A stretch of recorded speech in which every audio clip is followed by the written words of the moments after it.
All right, this is section 9.1 in your textbook, and we are talking about antiderivatives. All right. So the first question you were to answer was, what is an antiderivative? Okay, so I want to hear something. No, don't hand it in. I want you to read your answers. Okay. What's an antiderivative? Go ahead. Yeah. The inverse of a derivative. Okay, who agrees with that? Well, you said it. Of course you're going to agree with yourself. The inverse of a derivative. Okay, can you explain more? What does that mean? Okay, no, can you explain this more? What do you mean inverse? What does that mean? It's like opposite. Opposite? It's like you have the derivative and you try to find You have the derivative. The formula that and you try to find the formula you took the derivative from. Yeah. Yeah? Yeah. Okay. That makes sense. Okay. Anybody else want to contribute? Yeah, the general antiderivative is f of x. The general antiderivative, and is it a capital F? Yes. It is.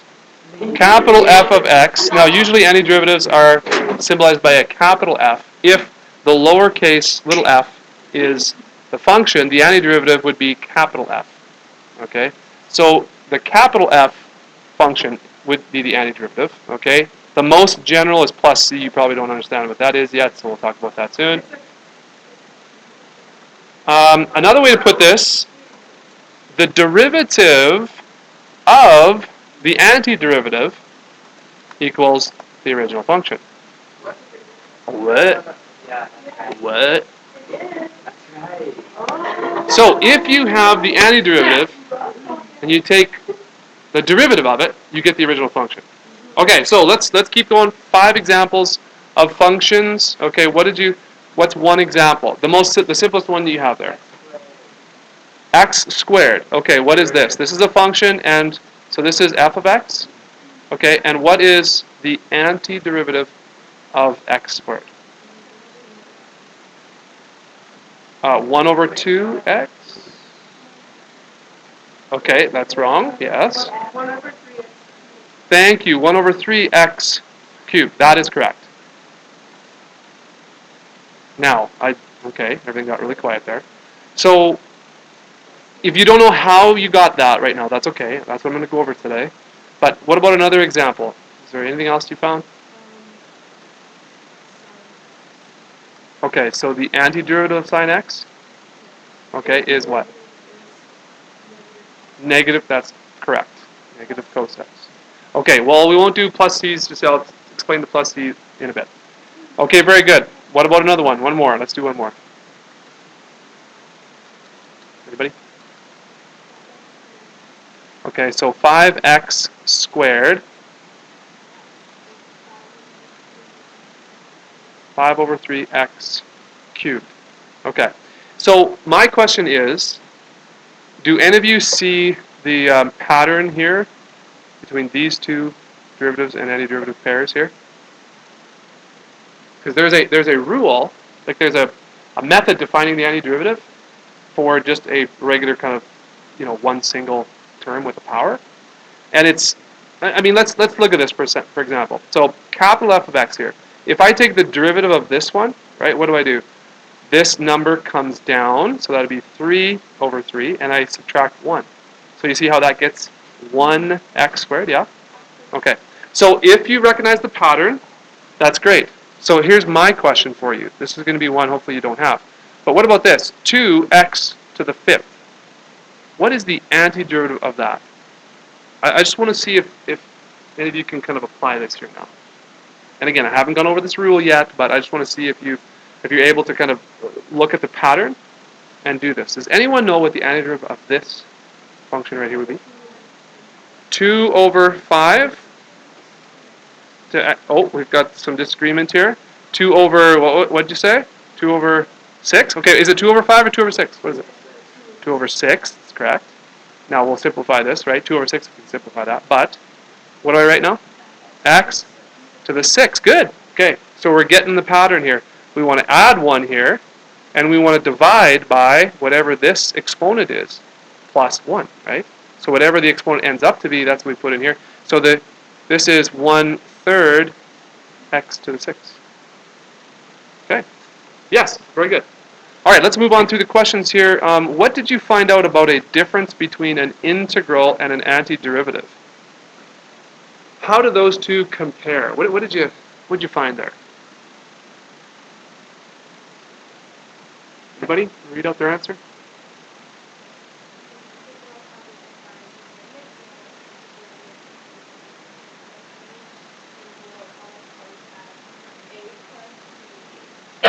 Okay, so an integral is usually has defined limits. You're saying? Okay, and an antiderivative is usually very general. Okay, well, in the next question, there actually is a definite and indefinite integral. So I kind of like that, but the fact that there's a definite integral and an indefinite integral actually means that this integral, if we skip down to 4 even, this integral has definite limits, boundaries. This one doesn't, it's more general. So that's not exactly the difference between an integral and antiderivative. This was kind of I really wanted you to kind of search. That's a great answer. Okay, I wouldn't say that one is general and one is specific. But what we're going to find is, and I mentioned this last day, right? There's differential calculus, which is sort of the calculus that's based on the derivative. And then there's integral calculus, which is the calculus based on the integral. And you are correct in saying that the derivative and the antiderivative are sort of inverses of each other like this. The integral, okay, and there's a lot more we're going to say, but in finding the integral, you use the antiderivative of a function. Okay, so the difference, it's kind of a misleading question maybe, but you use the antiderivative to find the integral, so how are they connected even? What's the difference? How are they connected? You will find that an indefinite integral, okay, is very much the same as the general antiderivative. Okay, so you could say something like this: we use antiderivatives to find integrals. Okay, so maybe I'll rephrase that question next time I do this. What's the difference? But how are the integral and the antiderivative related? Maybe I might say next time. Okay. And of course, there's more to come. We'll talk a lot about integrals here. All right. So finally, number 4. I kind of talked about this already. A definite integral. This will give you an actual value in the end. So it's kind of like when we did derivative. If we're looking for the slope of a tangent, that would be kind of like a definite derivative. You know what I mean? Like an actual value that we would get. An indefinite integral would be sort of a general formula. General formula. I practiced writing and speaking at the same time. General formula for the integral. Okay, so antiderivatives are related to integrals. I just wanted you to explore that a little bit. Okay, so that's great. We should talk now about antiderivative rules, or how to find antiderivatives. Some you'll just have to memorize, but some there's specific patterns. So let's just jump right to it. You are correct. If we have x to the power of n, and n cannot be where n is not -1, because there's a different rule there. But let's just make a little chart here. This is the function on this side. This is going to be the antiderivative on this side.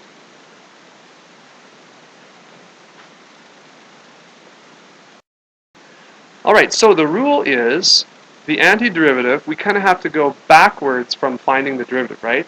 We have to go kind of work our way back up. And so what we do is this exponent, we add 1 to find the antiderivative because we subtracted 1 to find the derivative. So again, this function is like, so kind of aka the derivative. All right?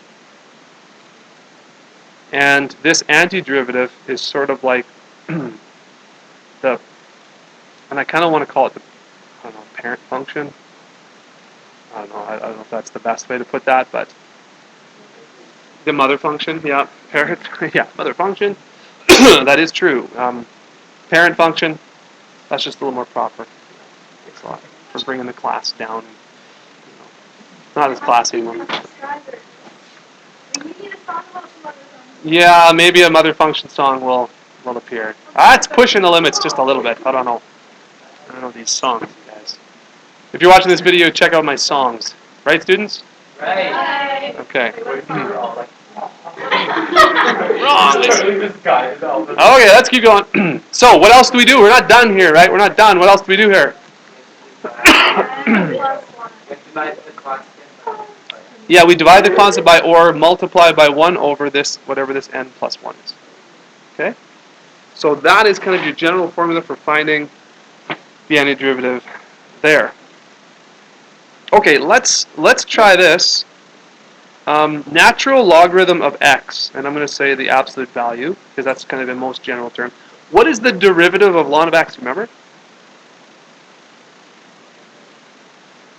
It's actually 1 over x, so guess what? I'm actually going to do this.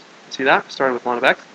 If you have 1 over x, and that's where n is negative 1, the exponent here, see, 1 over x. The antiderivative, going backwards, is the natural logarithm of x.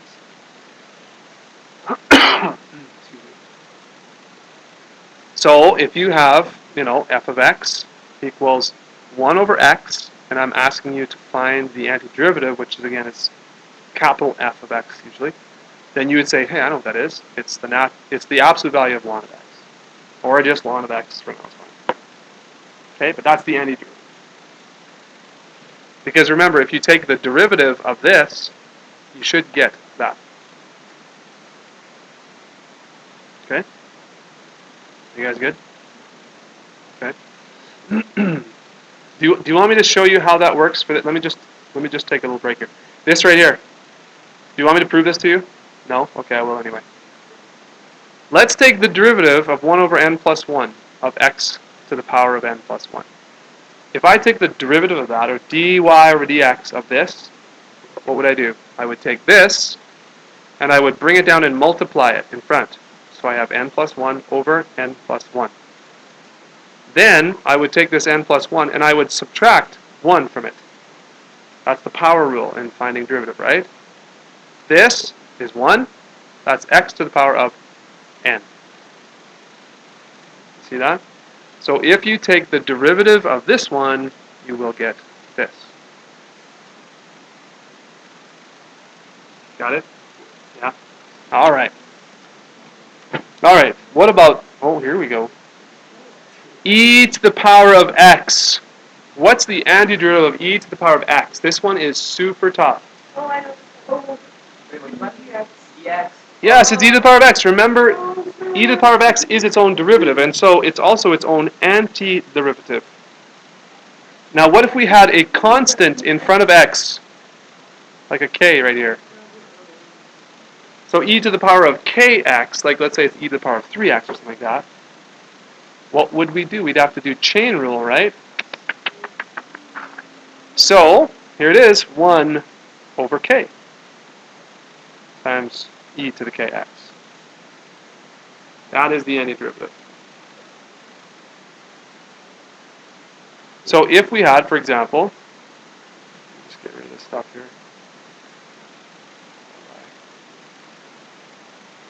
So if I had e to the 3x, let's say this, 1 over 3 e to the 3x. And if I took the derivative of this, all right, what would I do? Well, 1/3 would just stay there. The derivative of e to the 3x is itself, times the derivative of 3x, which is 3. So do you see how 1/3 times 3 just gives me this? So this is the antiderivative. This is the function. It works. Okay. Okay. You're crying for more, right? Good. Yeah. Okay, cos. Cos of kx, so any constant times x.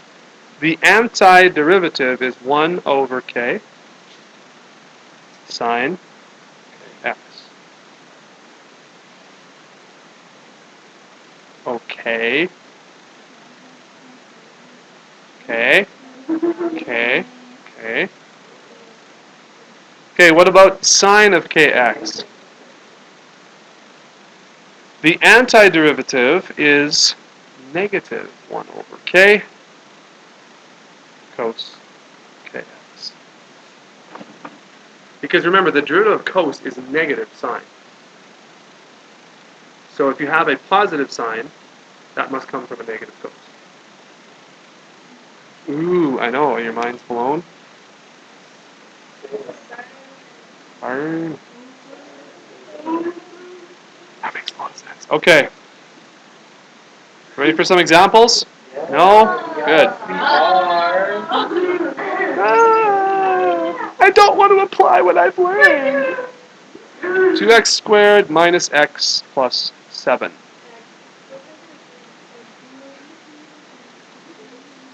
Alright, so find the antiderivative. Now remember, you find the antiderivative excuse me, of each term. So go ahead. 2 over 3x cubed. Do you guys agree with that? Yeah. Correctamundo. What is the antiderivative of x? Yeah, it's going to be, this 1 is going to become a 2. So we got to put a 1/2 in front. And what about the constant? We haven't talked about a constant yet.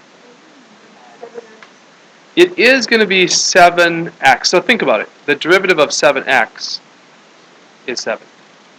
Right? So that's where we would go backwards here, 7x. Now, because when we do this, you're going to be asked for the antiderivative. But you're going to be asked for the most general antiderivative. Okay? The most general. We're not looking for a particular antiderivative or a definite antiderivative, anything like that. So, what I want you to do is I want you to take a graphing calculator. So you can grab one in a second. And I want you to graph this right here. Okay? And I'm going to show you something really cool. Okay, so grab a graphing calculator. Okay, so this is the antiderivative. Now let's pretend that this is the function. All right? The derivative is this right here, 2x squared minus x plus 7, right? That's the derivative. All right? So if I plug in x equals 1 in here, I would get the slope of the tangent line. Right? If I plugged in x equals 1 into this right here, if this was the derivative, then I would get the value for the slope of the tangent line. Now, if you think about it, the tangent line would look right like this. Now, what would happen, and I want you to do this. Now I want you to graph in another line plus 1. This plus 1. Okay? There is a point here. So go to y equals, yeah. Wait, can we copy that? Nice, can we copy that? Okay, just take a moment and just type it in and then do plus 1. Oh, what? No, not that one. Let's do the, oh, that's a bit weird. Okay, so not x, my apologies. Change the y max. You can change this back to 2.5. Let's change that y max because we're moving it up, so let's go y max to 5. That's what I meant. And then let's look carefully at both graphs as they graph. Okay, so there's, the other one is coming right there. What we want to notice is that this original graph is the exact same shape, but it's moved up 1 unit, right? So it's translated vertically 1 unit up. So if you think about the slope of the tangent line at a given x value, do you see that the slope at, let's say, x equals 1/2, the slope of the tangent line for both of these graphs would be identical. Okay? It would be identical. So what this means is that if we took the derivative of this right here, okay, I hope you're following me. If we took the derivative of this, I would get this right here. Right? So what happens if I took the derivative of this? What would I get? The same. What happens if I took the derivative of this? I would get this. Because the derivative of a constant is 0. So the point is, when we're going from here, this one, to this, we actually don't know what the constant may be. Because this function right here is the same derivative for this one and for, with any other constant at the end. So we don't know what that constant would be. So when you're stating an antiderivative, and you're just saying find the antiderivative, you always put the antiderivative, but then at the end you put plus c, because there may be some constant here, and there's no way of telling right now what it is. If you're given some extra information, you could calculate what that c value is. But for right now, when you take the antiderivative, always put plus c. So always write plus c at the end. Because we don't know if there's a constant there. It could be 0, but it could be any other constant, right? We don't know. Got it? Let's do. Okay, so here's a couple examples. Go ahead and take a couple minutes and take a stab at these. This one looks a little bit funny, doesn't it? But remember, we do have a method to find the antiderivative of x to some power, whether it's positive or negative. Right? It just can't be -1, but we have a method to do that. So go ahead and give that a try, and we'll take a look at the answers in a minute.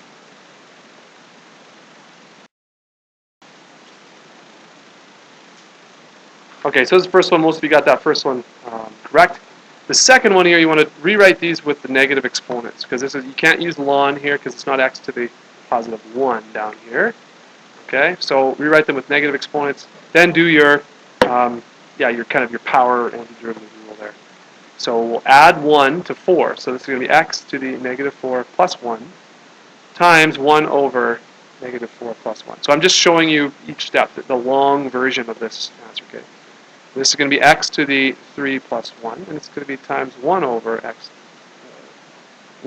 3 plus 1. Okay.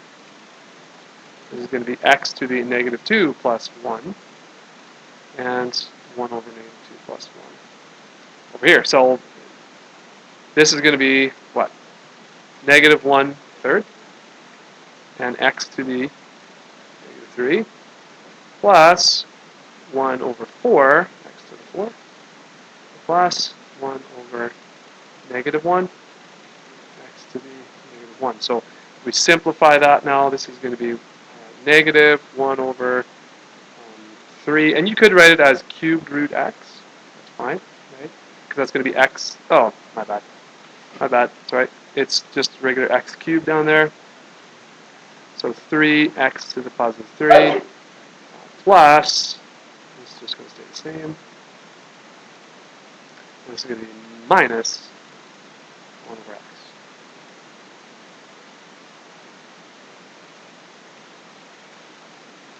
Ah, thank you. Very good. Plus c. Very good. Do not forget that plus c. Yeah. Awesome. Great. All right. So maybe one more example just with trig function. So let's do one real quick. Let's find one here. What is? Oh, actually, let me just see. Okay. Negative cos 1/4 x. Okay, so find the antiderivative there. What would you do there? Go ahead and take a minute and see if you can give that a stab. If we go back to our chart, right? Go back to our chart here, and where is it? Is it cos or sine we started with there? Cos. Okay, so the antiderivative of cos is 1 over k sine kx. If there's a negative in front, guys, the negative stays. Okay? And so this cos, negative cos, becomes negative sine. Now, there's the 1 over k thing, and so that's 1 over 1/4, which turns into 4. And then this 1/4 x just stays. Yeah. When we're done, at the very end, yes. If it's, again, we're finding antiderivative function, then it's got to be plus c at the end. Yeah. Okay? So, that's the most general antiderivative for negative cos of 1/4 x. Good? Alright? Okay, so I think that's a good enough chunk to go ahead with today. So we're just going to have practice finding antiderivatives. That's all it is for section 9.1 here.